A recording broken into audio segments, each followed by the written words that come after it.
Re-recorded from your holiday party, it's Malignant Bear, featuring me, JD Grauspitz. Hello everyone, and welcome once again to another recap and celebration of the year. This is our 3rd year anniversary of streaming, so we're going to recap everything we've done this year and celebrate our Game of the Year picks and everything. And just thank you for being here and watching the content we put out. I know it's been a little bit less content this year, but we still appreciate the viewership nonetheless. So, let's talk a little bit about what we did do. So, our year in review. We had 101 streams this year, nice even number there. Or at least at the time of recording this, who knows. And 11 videos, counting this one. So, a decent amount of content. Definitely been slowing down as real life gets a little bit busier, harder and harder to find time for this. But that's okay, still trying to make the most of it when we can. I can say now, after 3 years of doing this, even from the get-go, I had a lot more appreciation for people who do content creation, and streaming especially, full-time. But I definitely understand how much of a grind it can be.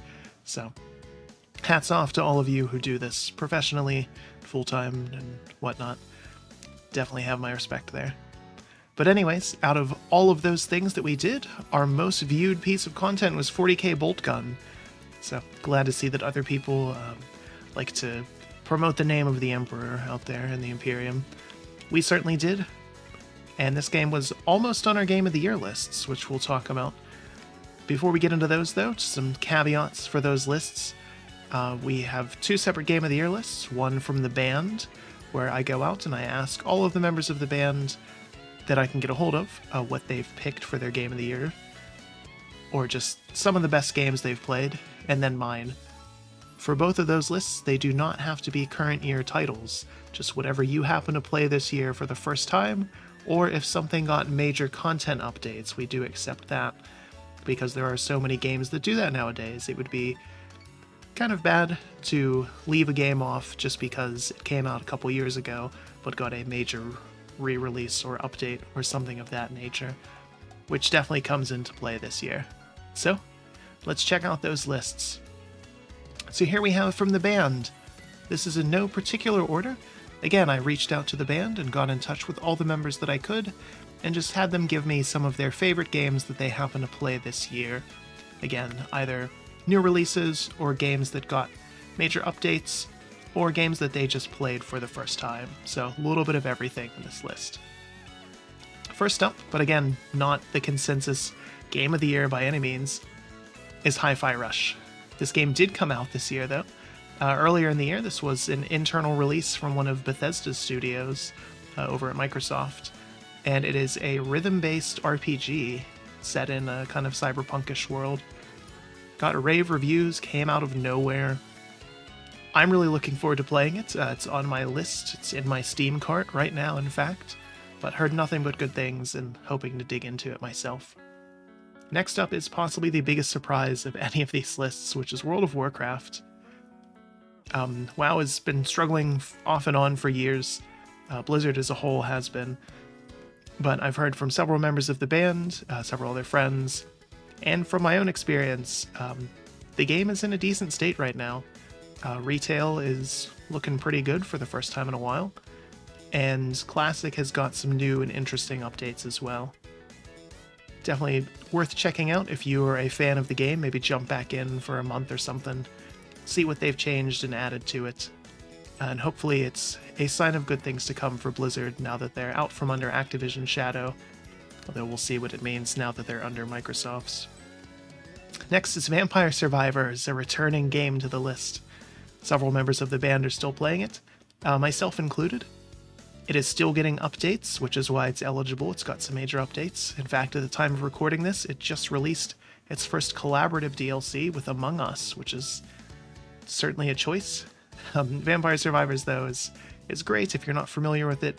It is an action roguelike where you just sort of automatically kill everything on the screen. It's very easy, very cathartic, just a lot of fun. Very addicting, though, so it definitely comes with that caveat. Next up is Tales of Arise. This is the newest in the long-running Tales of JRPG series. This one came out a couple years ago now at this point. But worth checking out if you're a fan of those games, or just JRPGs in general. This one came with pretty high praise from a friend and fellow member of the band who plays quite a few JRPGs. They 100%ed this one, all achievements, all side content, whatever you can think of, in both the base game and any of its DLCs and expansions, so some high praise there. It is on my list to check out at some point. The only reason we don't play JRPGs on stream is that they are pretty long. They can be a major time sink, which is a little challenging as a variety streamer. So, next up, Honkai Star Rail. And I can say we will be talking about this a little bit more later on, but this was some of the band's picks for this year, or several members of the band had this as one of their picks. We'll phrase that a little bit better. You can tell we're totally doing this in one take. But yeah, Star Rail came out of nowhere. MiHoYo, or HoYoverse, whatever you want to call them, the devs behind Genshin Impact, have been working on a couple games behind the scenes for a while. Everyone assumed Zenless Zone Zero would be their next release. This came out instead. It is a more traditional style JRPG, and it's been getting some pretty good reviews. It won Mobile Game of the Year at the Game Awards, and from several other outlets as well. But again, we'll talk about that in a little bit here. Next up, Cyberpunk 2077. This game came out 3 years ago, around the same time that we first started streaming, in fact. I've said it before, that Cyberpunk is one of the reasons why we started streaming. A couple members of the band asked me my thoughts on it, and I wanted to put out a video on it, and it was such a buggy mess that I couldn't even get any good footage of it. 3 years later, with the release of Phantom Liberty in 2.0, quite a few members of the band, and myself included, put this on our Game of the Year list, so spoilers to seeing that later on. It is worth checking out now, definitely, and we'll talk about that more in my list. Baldur's Gate 3. I unfortunately did not get to this game. It won Game of the Year at the Game Awards, swept most categories it was in fact, and at a lot of other award shows as well. Baldur's Gate 3 is a Western-style RPG from Larian, so continuing on the work that they've been doing in that genre for quite a while now. Culmination of a lot of years for them, and a much-deserved Game of the Year pick for them, certainly. One of my favorite devs for a long period of time. Glad to see them get the recognition they deserve with this. I have not played it yet myself, but again, looking forward to it. Next up, though, another JRPG, quite a few of them on the list this year, Sea of Stars. This is a retro-style, sort of Super Nintendo era, pixelated JRPG in the vein of Chrono Trigger. This game did come out this year to pretty rave reviews. On my list to check out as well. I've heard nothing but good things. Always love me a good JRPG. Next up is Cobalt Core. This is an indie game that has been described as a mix of FTL and Slay the Spire. Two games I absolutely love, so when I first saw this I was very interested. A couple members of the band played it and recommended it to me. I did pick this one up in the sale, just haven't gotten around to it yet, so looking forward to it. Certainly two things that I enjoy, so we'll see how that goes. And finally, Genshin Impact, making a return to the list. And again, appropriate because it got a major update this year in terms of Fontaine. The back half of Sumeru had some issues in terms of pacing and content. Fontaine, though, has been fantastic. Some of the best writing that the game has ever gotten, some very interesting content, and some absolutely fantastic voice work, especially for the English version. We will talk about that a little bit more, though, in my list. So, here's the band's Game of the Year picks again. This was just compiled from talking to the members of the band that I could get a hold of, and what they played and had fun with this year. Things that they would recommend you go and check out. Did not have to be current year releases. So, enjoy that. And now, on to mine. So my list is in order, and perhaps no shock if you see our content. I have talked about most of these games. We've streamed pretty much all of these games. Yeah, I think all of these games. Well, except Genshin and Star Rail. So cheating a little bit, combining those there. But starting from the bottom, number 10 on my list is Dave the Diver. This game had a little bit of a controversy at the Game Awards because it was up for Best Indie Game, did not win, but the controversy was that it's published by Nexon, which is one of the biggest publishers in the world. Whether or not it's an indie game doesn't really matter, because it's fantastic either way. This game is A kind of love letter to Diner Dash and similar titles like that, with a little bit of farming sim built in there. This is just a really fun and well-made game. You can tell the devs enjoyed what they were doing with it. It really shows everything in it. Definitely worth checking out. It's pretty relaxing, has some good pixel art and music. Again, maybe not a real indie game, but on my list, and I would recommend it. At number 9, we have Enderroll. We talked about this one on stream, played it a few times as well. I finally sat down and played through the entire thing. It's a bit of a time commitment. Enderroll is a total conversion mod for Skyrim, and I finally played through it because I was so disappointed in Starfield. Bethesda's strength has always been in story-driven content and unique locations. Starfield doesn't have any of that. Enderroll, however, has that in spades. It is everything that I would want out of a modern Bethesda game. The only unfortunate thing is that it's on the Skyrim engine and all the warts that comes with. Some really interesting and thought-provoking writing in this game, some fantastic handcrafted locations, good content, good characters. Definitely worth checking out. It is a free, easy-to-install total conversion. It's just on Steam now. If you own Skyrim, highly recommend it. Especially if, like me, you were really disappointed in Starfield. It does give me a little bit of hope for the future, though, that even if Bethesda doesn't return to form, that there's plenty of people out there who have figured out how to do it better. So, next up, a bit of a cheat, Genshin and Star Rail as one entry. I'm putting these together because both these games had some issues. I touched on it previously. The back half of Sumeru and Genshin had some pacing issues for sure. Fontaine, though, has been absolutely excellent. If you played before, or are just curious about it, again, the game is totally free to play. Jump in and check it out. I believe there's some methods to skip the story. Definitely worth seeing it.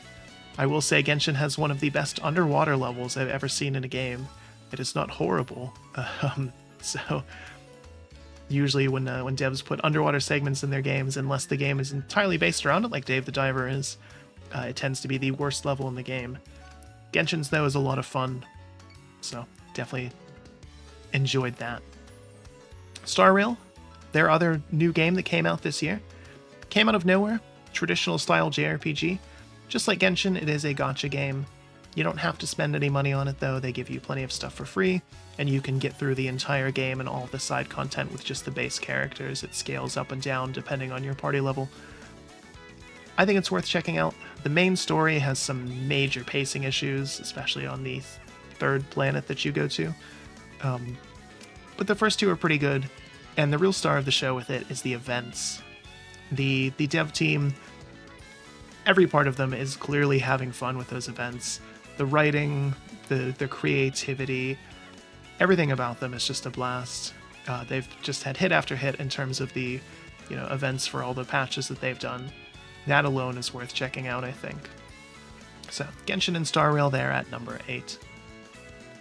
Coming in at number 7 is Hollow Cure. Played this on stream a couple times, and I will always love and support this game.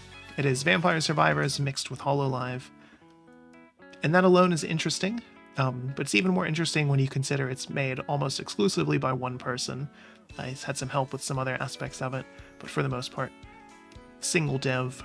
It is totally free on Steam now, and that is why it's on this list, because it was a major update for it. So, worth checking out. Whether you like just one of those things, definitely if you like both, or even neither. Honestly, it is just so well made.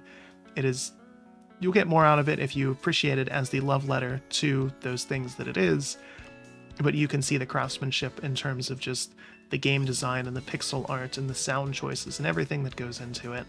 So Hollow Cure was an easy pick for this list. Next up is Cassette Beasts. This is Pokemon. There's not a whole lot else to say there, except there totally is. This is an indie version of Pokemon with some more unique aspects in terms of merging your characters and having them fight that way. It shows that there is still some life in that genre and that idea, just maybe outside of Game Freak's hands. cassette base is absolutely worth checking out if you enjoyed Pokemon when you were younger like I did, and maybe you've been a little disappointed with the current releases from that series. Next up, Cyberpunk 2077. Again, one of the most disappointing games I ever played 3 years ago. Now, finally worth jumping into and checking out. Phantom Liberty and the 2.0 patch for it are everything that I wanted out of this game from the get-go. You can finally jump into it, explore everything without major issues, and just have a blast in the setting. The game still has some problems, don't get me wrong, mostly tied to the engine and how alive the open world feels, but in terms of setting and story and just kind of basic gameplay, they've finally nailed it. So I'm happy that they turned this one around, and I'm really looking forward to what they do with the setting going forward. Next is Against the Storm. We played this on stream a couple times, including fairly recently. This is the roguelike city builder, so it takes the aspects of a city builder where you build up your town and condenses it into smaller sections so that just as soon as you get settled, it kicks you over to the next map, which kind of eliminates one of the problems with the genre, where, eventually you get your city built up enough to the point where you can't lose, and then it doesn't really matter. Against the Storm is really cool for that, and especially cool because it's one of the most accessible games I've ever played in terms of difficulty settings, and in terms of how much outreach the devs have with the community of players. This was the best early access campaign I've ever seen.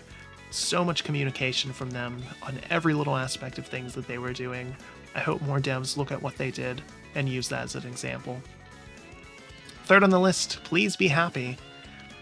Cheesing a little bit with this one, because we did start this late last year, actually before even our Game of the Year list last year.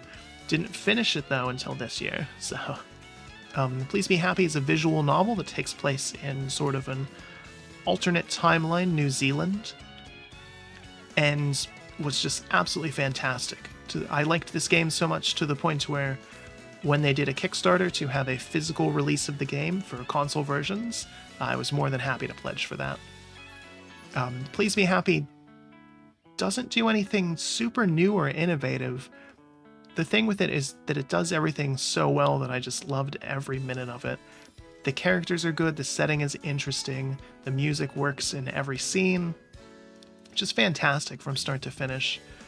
There was times, even knowing what the twist was coming up, because it, again, could get a little obvious, I was still just happy to see how the characters in the world reacted to it. And I think that's the sign of really good writing. Not so much that you're, being blown away, but you're getting to see how the characters in the world are reacting to it. And that's why this is so close to the top of my list. Next up, again, no major shock if you've seen our streams, Signalis. Signalis is a survival horror game in the vein of the really old school Resident Evils. It is an homage to them and to some classic sci-fi and other things. I don't want to say too much about Signalis, which is weird because you can go and watch the entire Let's Play that we did of this, and I would recommend that, but I would also recommend just picking it up and playing it for yourself. Signalis is not just one of the best games I played this year, it is on my top 10 of all time after this. I think that Signalis is perfection in survival horror as a genre. I would love to see more games attempt to do what they did. I don't know if they could. And it's all the better when you consider it was made by 2 people. Just absolutely mind-blowing what they were able to do with that. The only reason it is not my game of the year is because I finally played Outer Wilds. Outer Wilds, much like Signalis, is a game that I don't want to say too much about. And again, you can go and watch the entire Let's Play of that as well. I would recommend you don't, and instead jump into it and play it yourself completely blind. It is about exploring space. That's all the more I will say of it. Outer Wilds is not just my game of the year, it is my greatest game of all time. I think it is absolute perfection in the medium because it uses gameplay to tell its full story and immerse you into the experience. I can give no higher praise than that for this game, and again, I don't want to say too much else about it, The less you know about Outer Wilds going in, the better. So, whatever system it might be on, I know it just got a Switch release, go out and play it if you're even remotely interested in that as a concept. And then you can go out and watch other people playing it and see how they react to what happens in that game, just like I did reacting to the plot twists in Please Be Happy. So, again, these are my top 10 games this year. Some of them, Outer Wilds and Signalis, are on my top 10 of all time for sure after this. And who knows, some of these might rise to the occasion. I'm still waiting to see how they finish out Genshin and Star Rail. They might be added to that list as well. But again, not just games that came out this year. These are just my favorite games that I happen to play this year. Some for the first time, some with major updates. All of these, though, I would recommend going out and checking out if you're interested in the genres that they're in. So there is my list. There's the bands one more time, so you can see what they've been up to. And again, plenty more games than this. Obviously, this is just roughly, we had some overlap there. It's about 15 games that we would recommend. And that's out of all of these streams and videos and things that we did, and that's not even counting things that I talk about and play off stream. We've never streamed Genshin or Star Rail, and probably never will. But still recommend that you check out those games if you're curious. So, this was our 2023 year in review and our 3-year anniversary. We certainly appreciate you sticking around and watching this. Like I said, I have a whole new appreciation after 3 years of doing this for the people who do this full time. A lot of work goes into this, even to make it as lazily as we do. That is a deliberate design decision if it wasn't really obvious by now. But again, we might be slowing down in terms of content as we get a little busier in real life, but we're still having fun with this, and we hope that you are too. So certainly appreciate you viewing our content and this video as well. Happy holidays and Happy New Year, or whatever you might celebrate around this time of year. And until next time, have a good one.